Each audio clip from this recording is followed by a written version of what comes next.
Back again, Opinionated Faxx. Got the boys with us right now. We got Soul Toast, MVP, and myself, Hollywood, of course. How y'all boys feeling today? Good, man. How you doing? Feeling fantastic. Hey, man, for real, let's get to it. I wanted to cover NCAA, the Final Four, but that stuff's all going to be done by the time we get done with this. Baylor Right. whooping some ass right now. But while we're just going to go on the subject of football, NCAA, whose pro day impressed you guys the most? We had a couple good pro days coming out with Kyle Pitts wowing everybody with his 40 time. Rondale Moore having a great pro day as well. Justin Fields, and that's just to name a few. So out of the ones that we were able to see from standouts per se, who do y'all think, according to their pro day, was the most impressive? So I'm gonna go with Soul Toast right now. What's up, man? Oh, well, I got to go with Kyle Pitts from Florida. Of course. Very impressive. Didn't surprise me at all. I already knew the greatness was coming out. His 40 time, his vert, everything looked fantastic. I think he's going to be a game changer to whatever team he goes to. I think he's going to get drafted high. But these pro days, I don't really put much stock into them. But I got to give it to Kyle Pitts. I also got to give a shout out to Mac Jones. He looked good, throwing to those receivers, ducking and dodging nobody because it's a pro day. And it's ducking and dodging nobody. You also can't forget about Trey Lance. He looked good throwing to receivers, ducking and dodging nobody because it's scripted. And you also can't forget Justin Fields throwing to those receivers, ducking and dodging nobody because it's fake. So those pro days are all fantastic, I guess. There's plenty of tape on all these players. The only one that impressed me was nobody because it's a pro day. I take zero stock in it. But Kyle Pitts was very nice to watch, and I'm glad he's looking good and the stock's rising. Right. I mean, you say you take no stock in it. Like if Kyle Pitts would have went out there and ran like a 4.7, you've been like, damn, he really fucking up at this pro day. You would have took some stock in that. Like, come on now. He would have just came back next week and ran a better 40. Like these 40 times not even official. He really would took no stock in there. It's like these 40 times and stuff not even official. If a team wants, they can work you out more and get a different 40 times. So, I mean, yeah, I'm kind of with you on this one. They should have just canceled Strap this year. Yeah, I mean, some of these pro days, man, I'm looking at it. Even Bill Belichick. I know y'all seen when he was at Mac Jones pro day. I guess he did one throw. Bill was just like shaking his head on it. So like, for a lot of these teams, these pro days mean a lot, especially for Bill Belichick. He's trying to get his quarterback of the future, you know what I mean? So when he's looking at somebody, if anybody knows football, like this man, he knows what he's looking at. If he wasn't impressed by Mac Jones, that says a lot at a pro day. Trey Lance, now you talking about Trey Lance. I don't care for dude, man. I don't even think he's going to be a good quarterback at the next level. He reminds me of a poor man's David Garrard. Ooh. I know, right? Ooh. I need to see more from him, man. I just need to see more. I haven't seen more from him. But David Garrard is a poor man's David Garrard. Hey, David Garrard is better than y'all quarterback, so let's be real. Hey, I take David Garrard over yeah. I never heard of Trey Lance, so yeah, exactly. Hey, well, what's up, MVP, man? Whose pro day impressed you? Well, looks like the Falcons, for some reason, are going to take another receiver down the line somewhere. I have no idea why. So I looked at this guy named Rashad Bateman out of Minnesota. Dude ran a sub 440. Yeah. And he looks pretty damn good. So if they're going to take a wide receiver, I'll look at him in the second round, somewhere around there, late third round, something like that. But Penny Sewell, geez, 6'4", 331. That man's lethal. Man, he jumped 9 inches, 1 inch broad jump as a 330-pound man.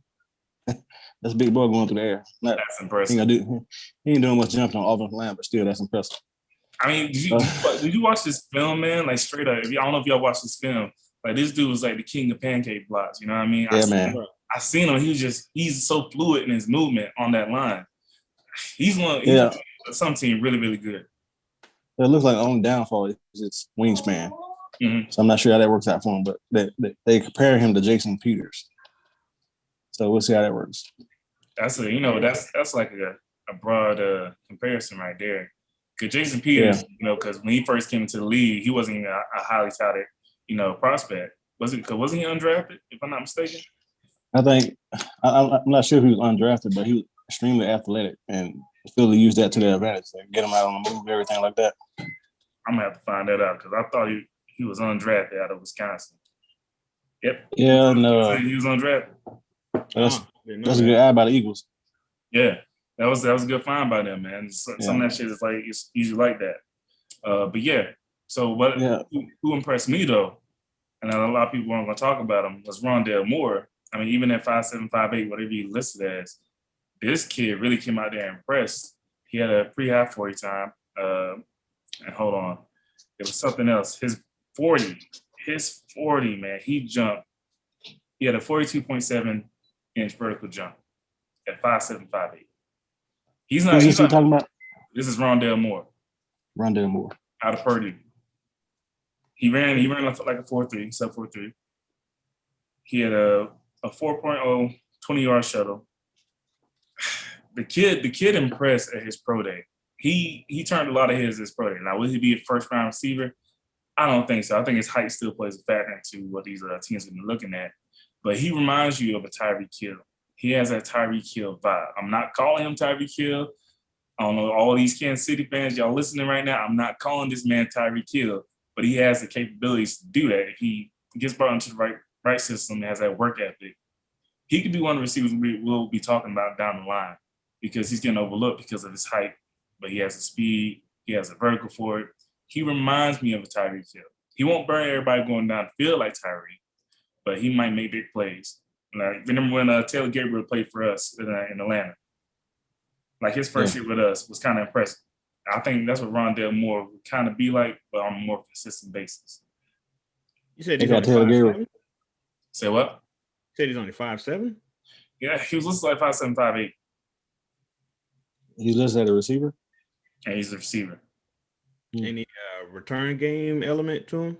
Hey, it's hard to believe that he doesn't have a return game element to him. Right. Yeah, as shifty as he is, like, man, he better be doing something. If he wants a job in the NFL, he better be all over the place trying to get some work done. You know what I mean? Right. But he's still impressive, man. I think he listed like 5'8". I think before with he's at Purdue, he listed like 5'9". But at his pro day, I think he listed around 5'8". So he doesn't have that prototypical size. Right. Still can be effective at the next level. Just depends what team he goes to. If he goes to the Jets, no, I'm sorry. And now as long as they still got old boy in the back. Sam Darnold, you got a faith in Sam Darnold? Do you have faith in Sam Darnold? I got more faith in Sam Darnold than I do Drew Lock. I got more faith in this Terramana taking care of me tonight than I do with Sam Darnold. I like Sam Darnold, man. I actually like him. I just think the Jets' talent around him ain't helping him out at all. Well, it's hard to say his talent around him ain't helping him at all. On the offense side of the ball, Jay Crowder, is it Jay Crowder, I believe? James Crowder, somebody. He's a good receiver. When he's healthy. That's a good one. The same thing with Sam Darnold. Yeah, they can't keep Sam Darnold healthy neither. So. Yeah. Exactly. And they had the Le'Veon Bell experiment too. Let's not forget that.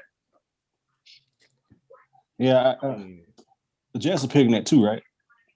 Yeah. Unless they trade out. I think they're gonna take Justin Fields. That's a bold prediction there.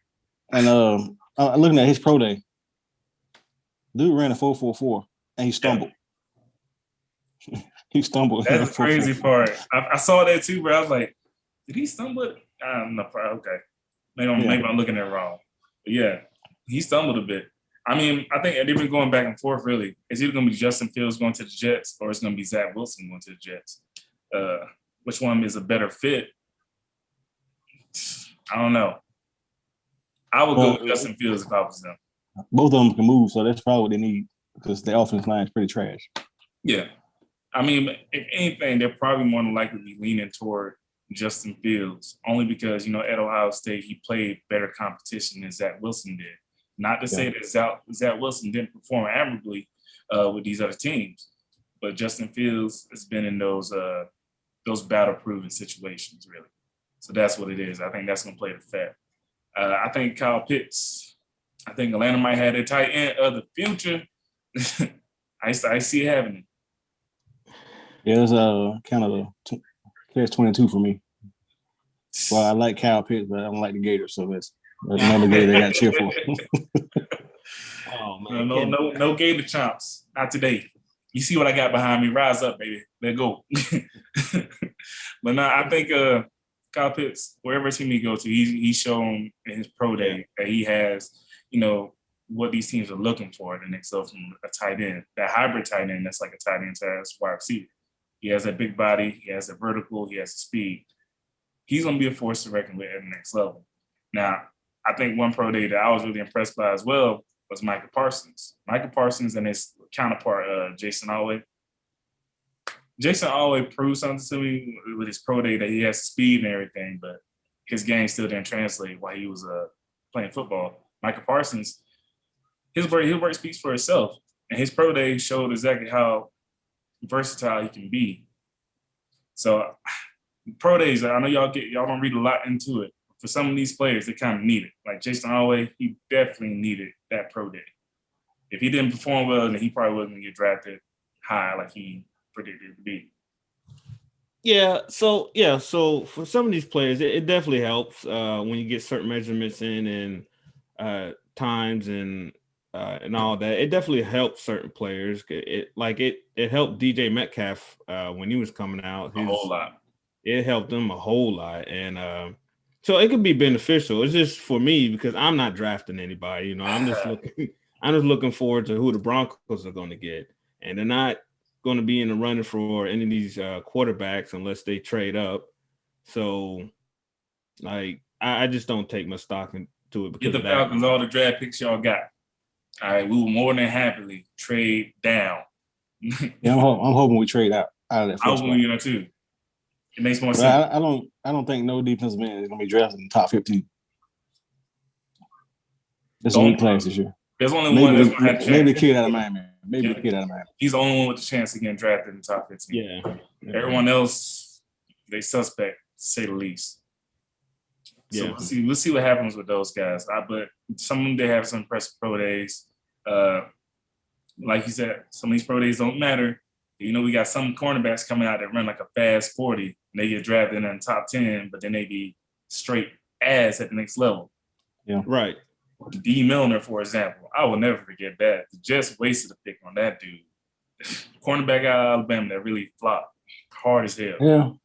Alabama have a lot of flops when they get to the NFL, though. Yeah. I mean, and I don't know what it is. But you know what's funny, though? I know you just said it. Alabama had a lot of flops. There's not one defensive lineman from Alabama that's going to be projected to go top 10, like for the first time in a while. That's weird. Yeah. Well, I know they was really young on defense this year, too, so. Yeah. I mean, they still had some players back there. Who was it? Dylan Moses? Is he going to draft? I don't know. I don't know if he's going to draft. I think he's going back for his 10th year eligibility. Seems like he's been there forever, man. Seems like dude been there forever. I'm tired of him. They need some more steroids from Alabama. That's what they be doing now. Oh, come on, they be juicing, man. As an Auburn fan, I feel a certain type of way, brother. Look, y'all need to give Bo Nick some of that juice. I talk about Alabama players all the time. The way they walk on the field or run on the field, and the way everybody else run on the field, it's like they're running on their tippy toes. They just look jacked up, man. Like they look different than everybody else. Oh, pigeon-toed asses, mother man. Fuck Alabama. I mean that. War Eagle, baby. That's all I'm saying. Hey, but that's how it is, man. These pro days, some of them are impressive. Some of them are going to be a little suspect at next level. Trey Lance, for example. So we'll see exactly how these guys pan out. The draft coming up soon end of this month now. So I believe it's April 29th. So we'll see how it's either April 29th or April 30th. But I'm ready to see how these guys are going to get drafted, man. So on another episode that we're going to have Opinionated Faxx, we're going to go over the top 10. Not this week, but we're going to have it coming out there for you guys. So be on the lookout for it. All right. So that's how we're going to end this one. We out.